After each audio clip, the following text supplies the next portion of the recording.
What if skipping high school football could still land you in the NFL? Today, we're unwrapping the unique journey of Jordan Devey.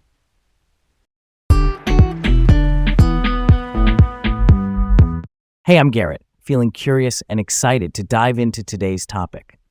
Hey there, I'm Leah, eager to explore this fascinating journey with you on Laid Back Learning with Leah and Garrett. Today, we're diving into the life and career of Jordan Devey, an NFL offensive lineman whose path was anything but typical. I once met a guy who played in a college marching band and later showed up on a pro sports roster. That crossover kind of blew my mind. It made me think of Jordan Devey, who was a tuba player in high school before he ever cracked an NFL lineup. That's not your usual lineman origin story. The discipline from music, the teamwork, the timing. I could see how that carries over when you're timing your hands and feet in pass protection. Wild how that works out. Let's set the scene with a few quick definitions so we're all on the same page. A guard is an interior offensive lineman who lines up between the center and the tackles. Their job is to protect the quarterback and open run lanes. A tackle lines up on the ends of the line and handles edge rushers. The center snaps the ball and blocks inside defenders. And the term undrafted free agent means a player wasn't picked in the NFL draft, but signs with a team afterward. Jordan Devey's early years are surprising. He had Osgood-Schlatter disease, a painful knee condition that affects some growing athletes.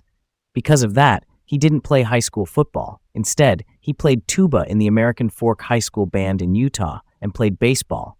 He even drew interest for music scholarships. Pretty cool, right?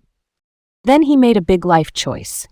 He served a 2-year mission in Costa Rica for the Church of Jesus Christ of Latter-day Saints. That meant pausing both music and any athletic plans.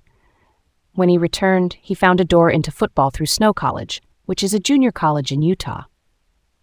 Junior colleges can be second-chance springboards. They help late bloomers develop and get noticed. From Snow College, he transferred to the University of Memphis, an FBS program. There, he bounced between positions: right tackle, right guard, left tackle. That kind of versatility stands out. In 2012, he earned second-team All-Conference USA honors and also won the team's D'Angelo Williams Most Valuable Player Award, named for their standout alum, D'Angelo Williams. That's a lot of validation for someone who basically started football late. And that versatility became his calling card in the pros, being able to handle guard, center, right tackle, left tackle.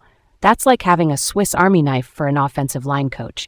It keeps a roster flexible when injuries stack up, and it explains why teams kept bringing him back. Let's unpack the early days. Jordan Devey was born in 1988. In junior high, the Osgood-Schlatter knee trouble made high-impact sports tough. So in high school, instead of football, he leaned into band and baseball. Tuba is not exactly a light instrument. That takes stamina and breath control, which I imagine helps when you're learning to anchor against a pass rusher later. Yeah, and he had legit music opportunities. He qualified for several scholarships, but he chose that 2-year mission in Costa Rica. That's service, language, culture. You come back with maturity. Coaches talk a lot about leadership and being steady. I can see how that experience shows up in a locker room. After the mission, he goes to Snow College. For anyone not familiar, junior colleges are 2-year schools where athletes can develop and re-recruit themselves. He played multiple positions there, which set a theme. Coaches love players who can plug holes anywhere on the line.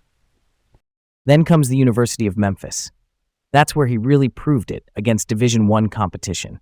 Right tackle, right guard, left tackle. That's not a small shift.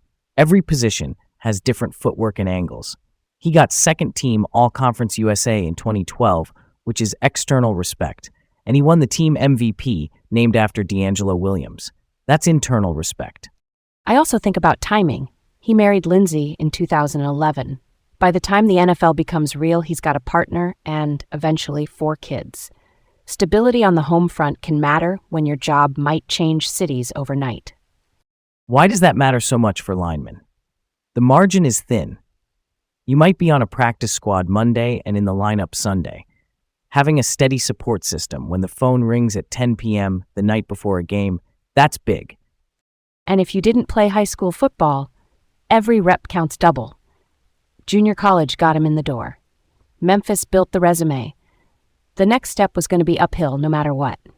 Middle chapter now. He goes undrafted in 2013. Quick definition. Undrafted means no team selected you in the NFL draft, so you're free to sign anywhere. In April 2013, he signs with the Baltimore Ravens. That's the technical start of his pro career. A few months later, in September 2013, he signs to the New England Patriots practice squad. The Patriots are based in Massachusetts.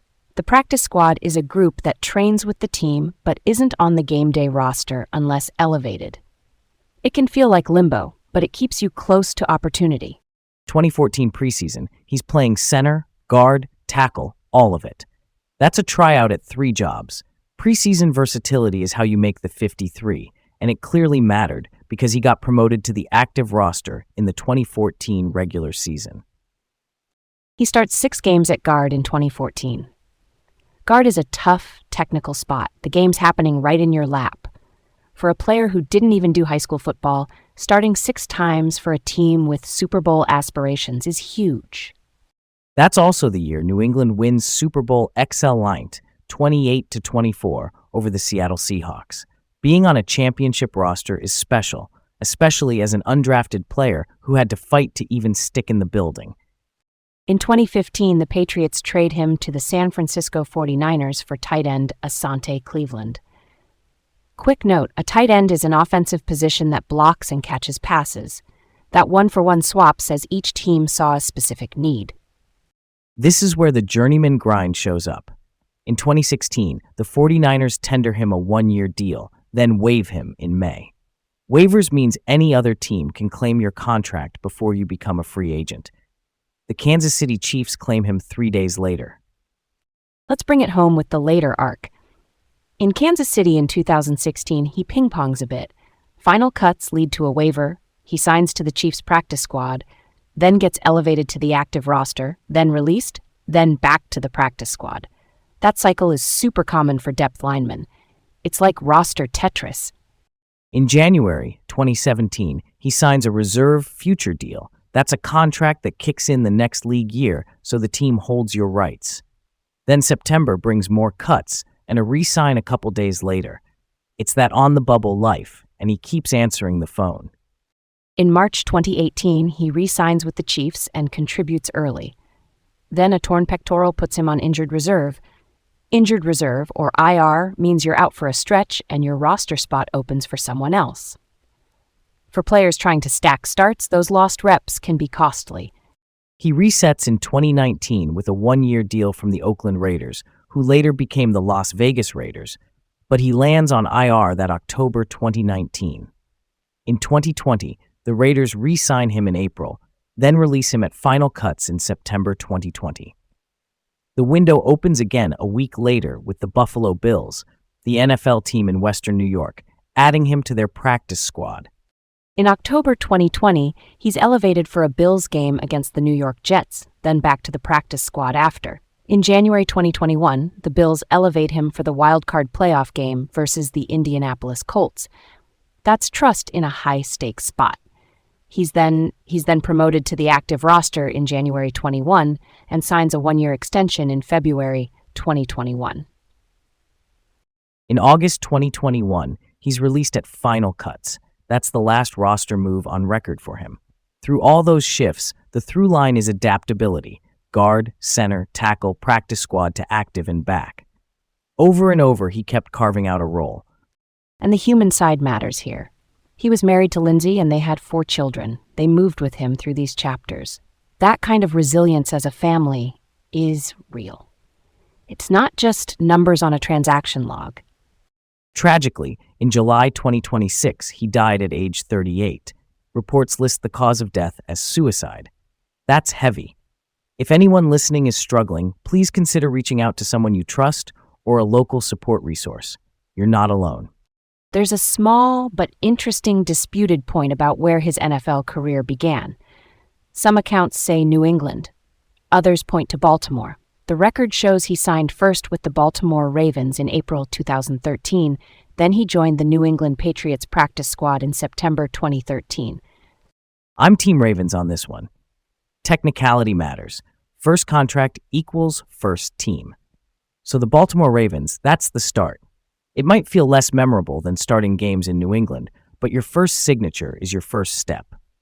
I hear that, but I lean Patriots, not for paperwork reasons. For impact, he earned his 6 starts there in 2014 and was part of their Super Bowl season. If we're talking where his career really took shape, New England is the heartbeat of that story. Why prioritize impact over chronology? Doesn't the origin still matter even if the plot twist comes later? Because fans and even teams often remember you for where you played meaningful snaps. The first contract is the prologue. The Patriots chapter is where the main action happens for him. So both are true, but for storytelling, I get why people say New England. Fair. I'll still plant my flag on Baltimore as the start, with New England as the launch pad. Technical beginning versus defining moment. Two truths coexisting. That's a solid point. Pop culture imprint. He's a member of the Patriots team that won Super Bowl XL against the Seahawks. That game is iconic, the final minutes, the drama. To be part of that roster puts your name in a moment millions remember. And it reframes what success looks like. Not everyone is a perennial Pro Bowler. Some players are the glue. They bridge injuries, handle different spots, keep practices crisp. That's a championship ecosystem, too. I can picture a biopic.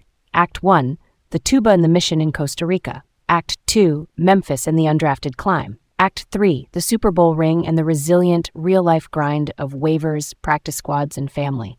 That's a story worth telling. Counterfactual time. What if he had played high school football without the Osgood Schlatter setback? I could see him being a highly recruited lineman. Maybe he gets Power 5 offers out of the gate, maybe even gets drafted, which could mean more early stability and a cleaner path to a long-term role. Totally.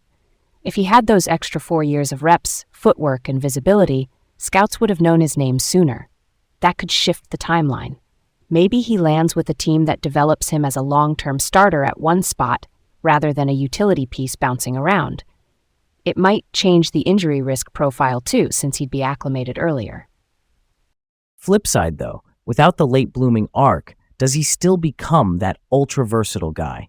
Maybe the adversity shaped his adaptability, the mission, the JUCO grind, the constant cross-training. That could be exactly what made him valuable to so many teams. Right? The what-if might erase the very traits that carried him. It's like he traded the traditional resume for resilience and range. In another timeline, maybe he's a stable starter. In this one, he's the trusted plug across 4 positions and a Super Bowl champion. Different roads, different wins. All right, let's roll on. Stay curious out there and keep learning something new every day. And that's where we'll leave it for now. Thanks for spending this time with us, and take good care of yourselves.